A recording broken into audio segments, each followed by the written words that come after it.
Congress just dropped the Bad Doge Act, and no, it's not about animal welfare. Let's talk about Musk. Welcome back to Beyond the Bill Number, the podcast where we dissect the legislation shaping your world one bill at a time. I'm your host, Stephen. And I'm Sarah. Buckle up, because today we're diving into a story that's equal parts bizarre, political, and, well, Elon Musk. It's all about his new role in the federal government and the many bills that Congress is firing back with. Yes, you heard that right. The CEO of Tesla, SpaceX, and Twitter, or X now as it is, has somehow found himself in charge of a federal department. And as you can imagine, lawmakers are not thrilled. So let's break it all down. Are you ready, Sarah? I was born ready, Stephen.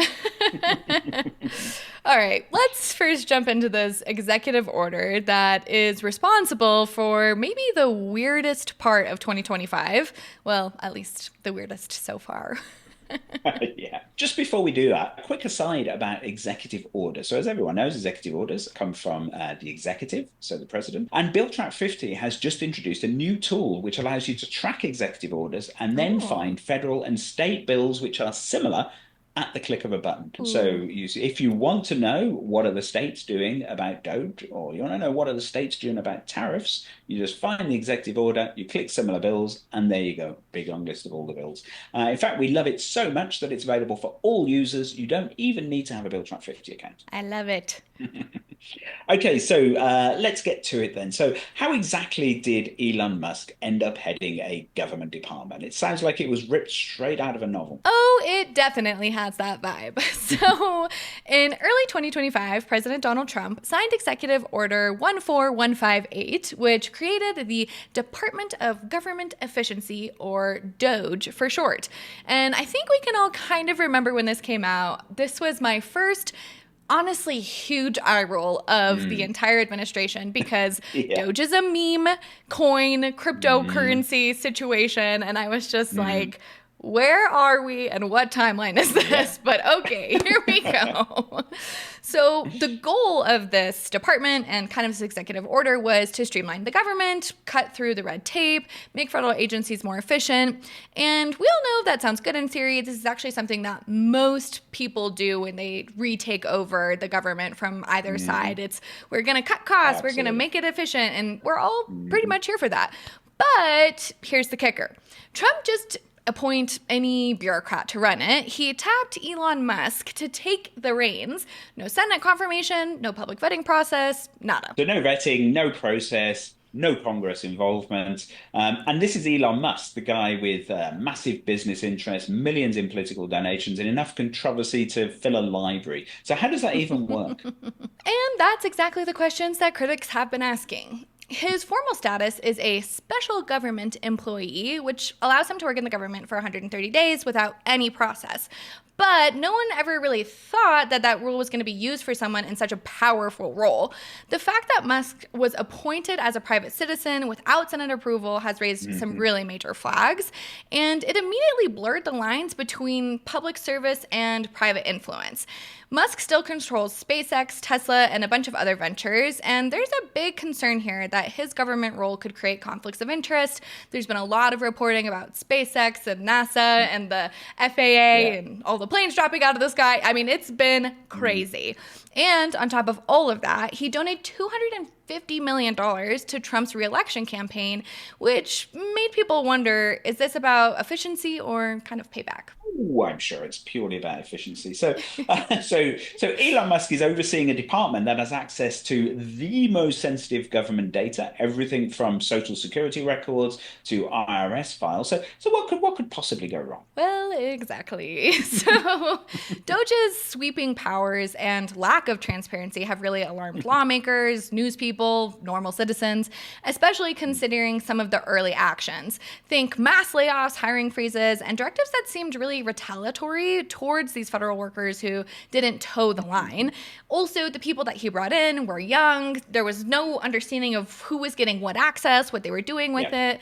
It was crazy. So you can kind of see why Congress is jumping in with both feet now. Yes, I can. I mean, so when I worked in the government over here in the UK, I was involved in so many of these kinds of processes because it's just an ongoing thing.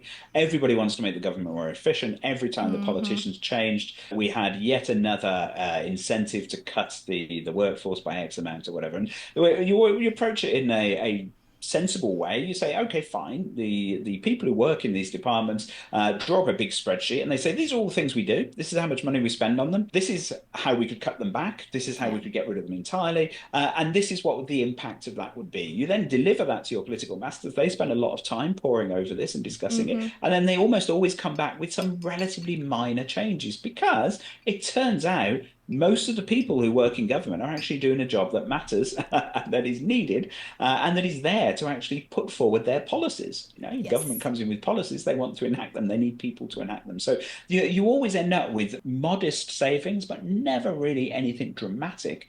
Unless you get this kind of sort of slash and burn approach, which has obviously been hugely destructive. So let's just have a look into in a bit more detail. So we're getting to the good stuff now. So how is Congress responding to Musk's role at Doge? So I'm assuming that they're not just sitting around sipping lattes and reading the headlines.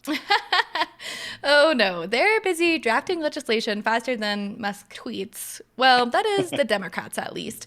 So the bills that they're introducing are making a lot of news, and honestly, they're kind of hilarious in their directness. Oh, yes. So let's start with the Stop Musk Act. Does sound like something out of a comic book. Yes, it does indeed. So, the Stop Musk Act was sponsored by Democrat Representative Maxine Dexter, and it's a big one. This bill aims to protect federal employees from retaliation if they whistleblow on the misconduct within Doge.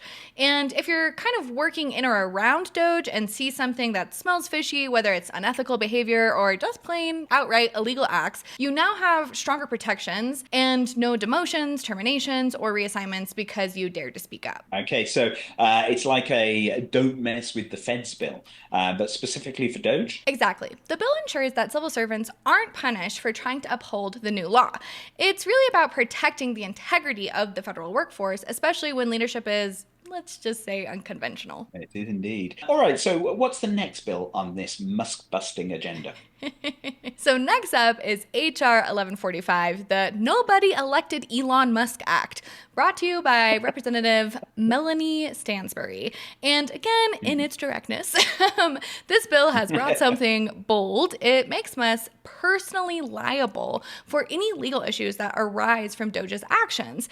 And we're talking violations of labor laws, national security risks, and data privacy issues, the full menu that has been extensively reported on thus far. And Musk might not be elected, but if this passed, he'd still be the one on the hook. So if Doge messes up, Musk doesn't get to hide behind his corporate empire. He has to face the music. Exactly. It's about holding him accountable and making him understand that his actions could and would have consequences. The bill closes these legal loopholes that would allow Musk to dodge responsibilities simply because he's not an official government employee. He's this special temporary one. That we don't Yeah. actually have a lot to govern or understand how to hold people accountable for their actions if they're in this state because, again, like we said, nobody really thought about this position in government being used this way. So if Doge does something wrong, Musk can't just say, not my problem. And what about the Bad Doge Act? This one sounds like it's out for blood. Yes, woof woof. So the Bad Doge Act is sponsored by Representative Dave Min, and it's kind of the most comprehensive and frankly the most dramatic of the bunch, which you could tell by the name. But it calls for a complete repeal of Executive Order 14158, which would mean dissolving Doge entirely and end Musk's involvement in the federal government.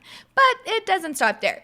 This bill aims to prevent the future administrations from creating similar departments that bypass this Senate confirmation or complete oversight. So it's not just about Musk, it's about keeping the government from becoming a playground for billionaires. Yeah, that's right. That's the spirit of it. And the Bad Doge Act is more of a reaction to the idea that we can't let private individuals, no matter how wealthy, hold such unchecked power over the public functions. For a while during all of this, we kept asking, can he do that? Can he do that? Can he do that? And a lot of these bills are kind of looking at, but why can he do that? And how can we address that? Because we're seeing this now.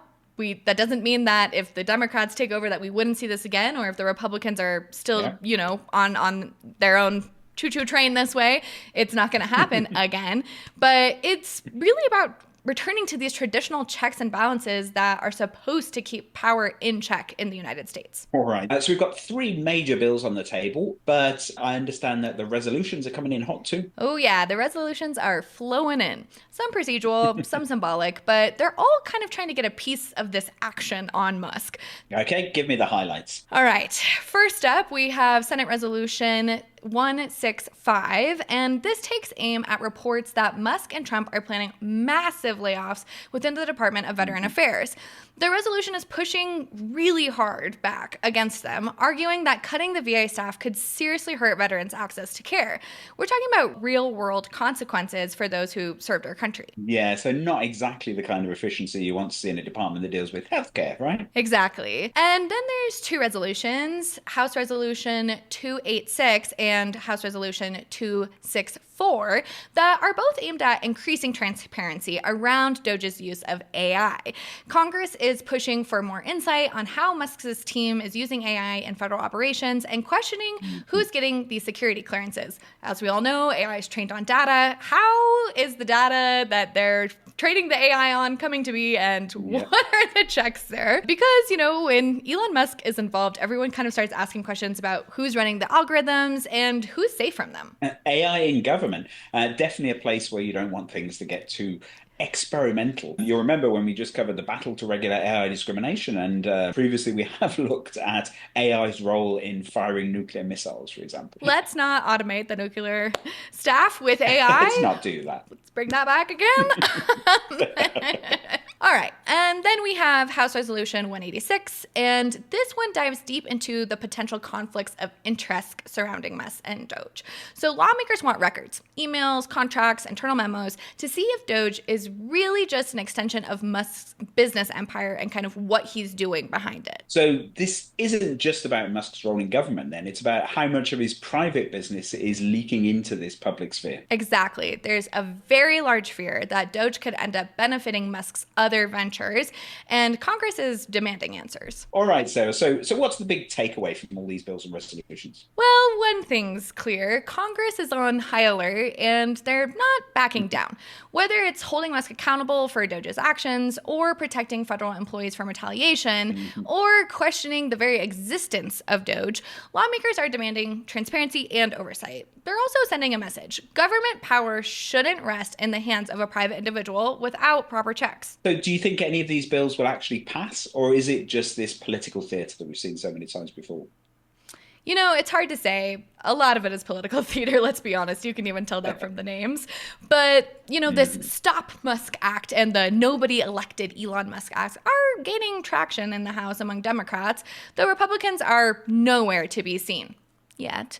And the Bad Doge Act is more of a long shot, but without support from the majority, obviously these bills have little chance of passing. Still, the three have made a pretty significant impact by sparking this broader conversation about this intersection of business and government. Whether or not they pass, they're definitely laying the groundwork for future battles. And that's the conversation that matters, really. This is about more than just Elon Musk, and in fact, more than just Donald Trump. It's about how we keep the government accountable when the lines between public service and private enterprise start being blurred. Yes, exactly. And it's really weird times here in the US. Actually, one of the only resolutions that was kind of more Republican leaning was one that was condemning people for vandalizing Teslas, because that is something that's happening here now. And that seems like a really weird resolution that is a definite blur of this private enterprise public service situation. And it's just super interesting to see where people are and how this is kind of unfolding. Yeah, absolutely. I mean, you can't just condemn people targeting Teslas. Surely it's anybody who's conducting vandalism is wrong. And do you really need a resolution from Congress saying that blowing up people's cars is wrong? I mean, it is a very strange thing to have a resolution on. Well, so that's all for today's deep dive into the Department of Doge and the whirlwind of legislation and resolutions that it's inspired. Who knew bureaucracy could be so dramatic? Definitely not us. But stick with us because this story is definitely just getting started. Whether you're on Team Musk or Team What in the heck are we doing here, we'll be following along every twist and every turn. Thanks for tuning in to Beyond the Bill Number. Be sure to like, subscribe, and share this episode with someone who's curious about where the line between tech mogul and government official really lies. Until next time, folks, and don't forget to keep your eyes focused on what's beyond that bill number.